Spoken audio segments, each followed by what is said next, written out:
paketnya satunya 1.500 isi 6, dibungkus-bungkus kayak gini, isinya pinang muda. Waktu saya ke sana ke India, nah itu konsepnya mereka ya, kalau kita dikasih kita mesti ambil. Habis itu jadi kena kanker, insya Allah kita kalau makan terus menerus. Kan tadi saya udah bilang ya, ruginya mesti. Nah ini contohnya. Nah ini penyiri di Indonesia sebenarnya udah nggak signifikan di kita, kasih penelitian saya jumlahnya sedikit, tapi di tempat-tempat dari yang Jakarta saya teliti, kemudian saya teliti yang di timur, kemudian yang di barat, gitu ya. Nah itu memang dari hasil penelitian dari Unpad, Dr. Vivi itu juga meneliti di Kalimantan, dibandingkan di Papua, gitu ya. Jadi penelitiannya lumayan agak banyak. Nah, terus selanjutnya habis Pinan, pola makan.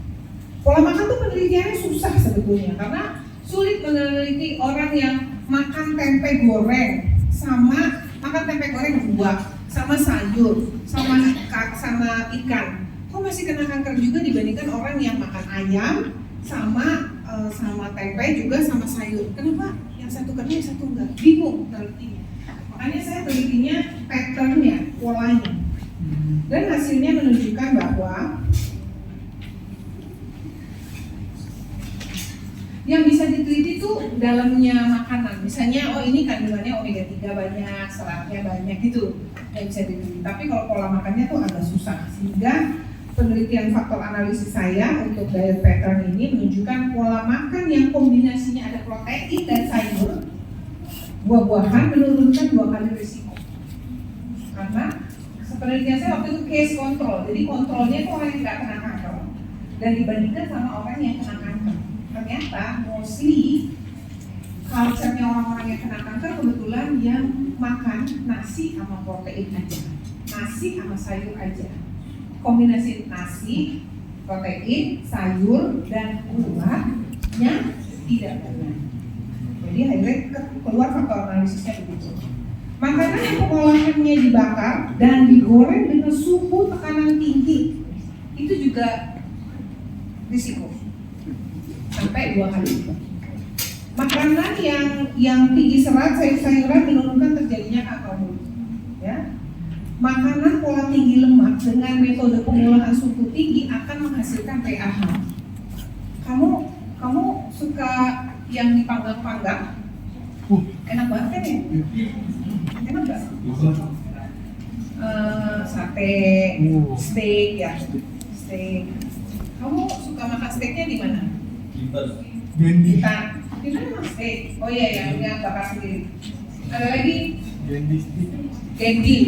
Kok kamu tahu Gendi? Gendi itu tempat pacaran saya itu. Tempat sudah lama kan makannya ini kan spesifik itunya kan? Iya. Rotinya lebih enak ya. Apa? Ada musik juga. Ada musik lagi. Udah tua tapi makanya nyanyi. Nah, kamu perhatiin ya. Kamu pernah tahu nggak itu abuba? Oh, tahu. Abuba tahu? Abuba Pasti. Siapa yang udah pernah di abuba? Iya. Atau makan tamani deh, tamani. Oh, tamani dulu. Tamani, kamu makan semua dong. Kau berarti kalau makan steak pasti sebelahnya ada kentang dan Brokoli. sayur-sayuran. Iya. Kenapa coba? Kenapa? Seimbang. Apanya seimbang? Oh, biar kelihatan sehat. Ya. Kenapa coba? Dia ikut GSM 6515. Udah ikut kuliah saya dia. Jadi kalau makan yang ada pH-nya, kombinasinya adalah antioksidan. Kayak diikat gitu. Dia udah belajar 6515 berarti itu aku buat tuh. Sampai dia tahu kalau ngasih steak pasti temennya kentang sama sayur. Ada green peas, ada apalah tuh, brokoli, ada wortel ya kan. Terus minumnya apa? Biasanya kamu? Lemon Teh. Tehnya dingin apa hangat? dingin. Kalau anak muda nggak suka hangat ya. Kalian Panas. kamu tahu nggak kalau teh panas, teh hangat maksudnya jangan panas, nggak usah diminum. Polifenolnya masih tinggi banget. Polifenol itu antioksidan yang bagus banget. EPG, CP, epigallocate. Jadi kalau kamu minum, cuma kalau anak muda susah suruh minum yang hangat-hangat gitu ya. Pokoknya intinya kalau kamu minum, jangan minumnya bir. Padahal steak enaknya pakai bir. Jangan minumnya bir. Itu poliaromatik hidrokarbonnya kayak tol, jalan tol. Karena si etanol itu akan membuka pori-pori. Permeabilitasnya akan los gitu. Jadi kalau makannya PAH, minumnya yang ada antioksidannya, polifenol, jus, minimal air putih. Oke? Jangan Coca-Cola. Karbon dioksida, karbon ya benar ya? Ya, karbonat maksudnya. Oke, virus ini HPV nomor 16 sudah terbukti menyebabkan kanker mulut rahim, bukan kanker mulut tapi mulut rahim, jadi itu juga penyebabnya. Genetik itu keturunan, tadi saya sudah bilang, ini kandida. Kandida itu terkaitnya sama non-candida albicans, ditemukan sebagai sangat resisten sekali, dinyatakan bahwa dia banyak ditemukan di kanker keganasan mulut. Jadi makanya kalau udah kena precancer, resinya ada precancer nih, maka biasanya kita untuk menghilangkan kemungkinan dia ada superimpos dengan candida albicans dan non-candida albicans, kita kasih antibiotik. Tapi itu spesialis. Oke, kenapa dia bisa menyebabkan mengaktifkan proto-onkogen by releasing of nitrosamine. Jadi kalau orang ada kandidanya, dia merokok juga dan minum alkohol juga, dia akan melepaskan nitrosamine. Nitrosamine kan acidosis. Oke, nah ini adalah tempat khas kanker mulut yang namanya U-shape. Coba deskripsikan, ini adanya di mana aja? U itu areanya. Silakan. Paling belakang, Mbak. Iya, kamu. U-shape ini di mana aja coba? Tempatnya. Yang pink-pink itu tempatnya berarti mana aja? U-shape ini tempat yang rentan. Mana aja? Yang kecil? Oh, nggak tahu. Berarti dari tadi nggak fokus ya? Siapa yang mau coba? Yuk silakan yang paling ujung, kotak-kotak. U-shape itu tempatnya mana aja? Tinggal dibaca loh, dilihat tempatnya mana aja. Ya. Jangan baca, lihat sini. Lihat U-nya. U-nya, lihat U-nya tempatnya mana aja? Lateral lidah, ya. Lateral lidah. Terus posterior tuh paling pojok. Sebelahnya yang gede. Yang gede itu apa? Dasar mulut kan di sini. Yang di sana apa itu? Aduh, saya salah sorry automografi. Ini mana? Ini apa ini? Nggak kelihatan. Astaga. Serius? Ini apa? Posterior lidah sampai lateral lidah. Jalan anterior. Maka mulut jarum di anterior. Pampres dia punya kebiasaan oral seks.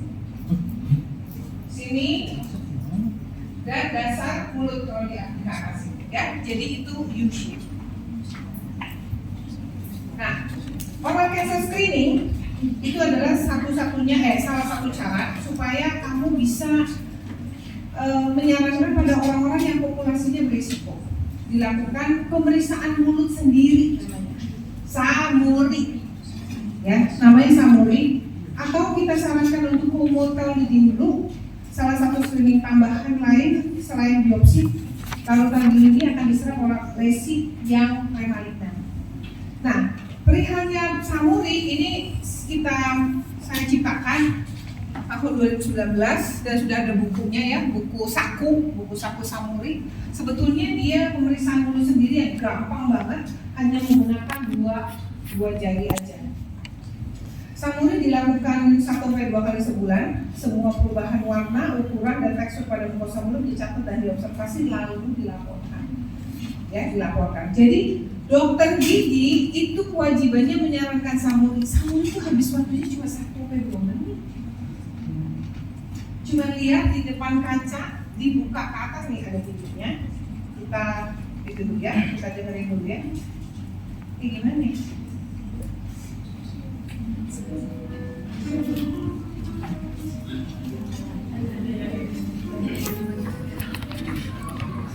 Kami terdiri dari 9 step.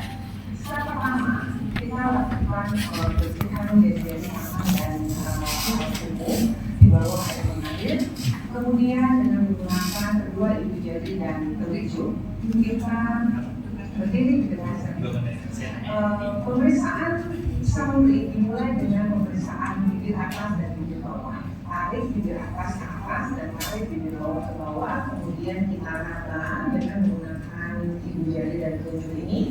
Diraba, kemudian dilihat dan dirasakan adanya perubahan kekenyalan, adanya perubahan bentuk, ukuran, maupun adanya suatu pembengkakan, benjolan atau cekungan.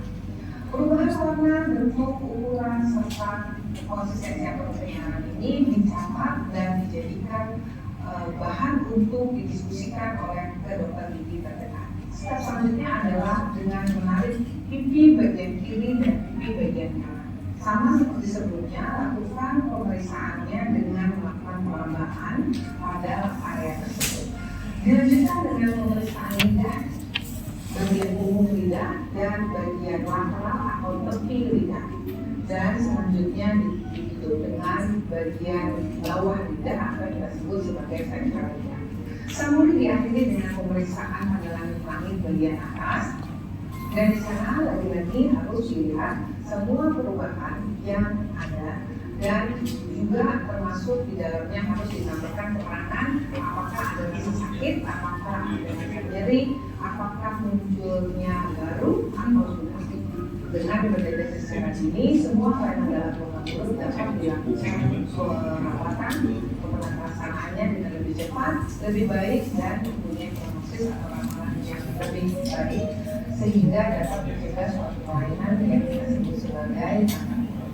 Diharapkan dengan Samuri ini, prevalensi atau jumlah penyakit mulut yang berkenaan dengan kanker mulut atau pengerasan dalam pola mulut jumlahnya kita terus bisa turunkan atau tekan, dan Indonesia akan menjadi terdiri dari masyarakat yang sehat, dan yakinlah bahwa dengan pemeriksaan rutin 1 bulan sekali dengan Samuri akan membawa Indonesia yang lebih baik, lebih sehat, dan lebih maju. Oke. Itu Samuri, sebegitu gampangnya ya, tinggal cuci tangan, minta sama pasiennya, Pak, Bu, 1 bulan sekali ya, oke sip. 1 bulan sekali, buka mulutnya, periksa kayak tadi, cuma pakai rabaan doang. Apa yang dilihat waktu periksa? Warna, perubahan warna, tekstur, konsistensi atau tekstur, terus adanya benjolan, adanya sariawan yang tidak sembuh-sembuh, semuanya catat ya Bu. Jumpa sama kamu 1 bulan sekali. Cuan nggak? Jadi cuan ya. Yes. Bu kontrol. Bu setiap ada perubahan lapor Bu. Itu mendeteksi banget. Nanti dia lihat, kamu kan yang tahu kan. Oh biasanya konsistensinya begini jadi begitu. Kemudian oh ini tadinya perubahan warnanya nggak ada. Maksudnya warnanya normal sekarang udah jadi bercak-bercak. Adalah gambaran-gambaran yang kita curigai. Nah itu sudah membantu mendeteksi. Jadi kamu temui kasusnya itu paling kasus yang paling dini, paling singkat sebelum pasiennya mengalami keluhan. Deteksi dini ini amat dianjurkan, prognosisnya menjadi baik kalau ditemukan masih dalam bentuk lesi pra-kanker. Kenali faktor-faktor resikonya. Bapak merokok, Bapak minum alkohol, Bapak mau Filipina, Bapak ada keturunan, Bapak mau makannya gimana? Semua itu digali. Kenali macam-macam gambaran lesi pra-kankernya, nanti kita jumpa hari Senin. Itu yang kau perlu masukkan dari kompartemen memori kita. Oh bentuknya gitu, Anda PKK. Kemudian segera menemui pakar bila menemukan luka jaringan lunak mulut yang mencurigakan. Terus diagnosis gizi ini harus cermat dan waspada terhadap semua lesi dalam mulut, selalu memeriksa mukosa mulut selain gigi. Ini selalu saya emphasize. Periksa mukosa mulut selain gigi. Kalau gigi kan nih, Pak, kenapa Pak? Gigi saya sakit kalau makan. Saya mau bikin gigi palsu. Oke Pak, baik. Tapi kamu jangan langsung ke gigi. Kamu just 1-2 menit saja dengan tanganmu ini, cuma pakai sarung tangan, kita bisa cek kesehatan mukosa mulut. Orang mau implan, ini banyak nih kasusnya. Kasusnya banyak banget soal implan. Tapi di dekatnya ada lesi prakanker yaitu di planus, tetap dipakai. Next 2 years berubah jadi kanker. Sebenarnya datanya udah ada, pasiennya tuh lesi prakankernya udah dari editolusnya, tapi cuan banget kan 50 juta kan. Jadi pasang. Saya yakin para implantologis itu waktu belajar juga dikasih diingatkan lagi. Semoga kamu termasuk orang yang teliti ya. Lihat lesi dalam rongga mulutnya, lihat mukosa mulutnya 1 menit sampai 2 menit saja. Kepikirannya udah 50 juta nggak apa-apa, tapi selamatkan pasiennya supaya namamu baik selama-lamanya. Kalau kamu bisa mendeteksi, Pak, ini ada tanda ini Pak, aduh pasiennya terselamatkan. Betapa berterima kasihnya dia sama kamu. Kan kita nggak cari duit aja kan. Dan percaya kalau kamu selamatkan orang, rezeki kamu akan keluar dari mana-mana. Itu, ingat itu. Kemudian selalu periksa mukosa mulut, monitor lesi-lesi prakankernya kalau ada. Kemudian uji semua lesi yang mempunyai faktor risiko tinggi dan lakukan biopsi untuk menegakkan diagnosis. Pencegahannya gimana? Secara aktif kamu galakan aksi anti rokok. Ayo, saya suruh kamu nanti aksi minum alkohol, anti minum alkohol dan anti minum. Edukasi kesehatan mengenai kanker mulut, memfasilitasi dan menggalakkan pemeriksaan rutin rongga mulut pada orang yang punya resiko tinggi. Jadi kamu ada lesi prakankernya. Sehat ya. Nah, setelah perawatan menggunakan mengusahakan masalah gigi di luar setelah tindakan bedah. Misalnya nih, habis dicabut, habis dioperasi atau diapain, habis dicabut, lidahnya habis dipotong. Bantu dia, carikan orang yang spesialisasi di rekonstruksi. Karena kalau nggak biasanya pasiennya gini, depresi banget. Tadinya bisa minum enak, nggak bisa ngomong enak, nggak bisa. Rata-rata pasien saya meninggalnya gara-gara udah capek. Nanti saya ceritakan yang masalah kemoterapi ya, itu juga tough banget. Orang yang di kemo tuh rata-rata udah saya cukup sampai sini, saya nggak apa-apa, yang penting anak saya udah menikah, udah nggak punya itu lagi, karena kesulitannya dipotong. Walaupun saya lihat, Bu, ini prosesnya baik, Bu, ramalannya bagus gitu, itu nggak ada metastasi, nggak ada itu, nggak sanggup Jadi kalau bisa, kalau saya jangan sampai kanker. Harus jangan sampai kanker, temuin di awal. Oke, monitor segala kemungkinan rekurensinya, monitor penyebaran ke organ lain dan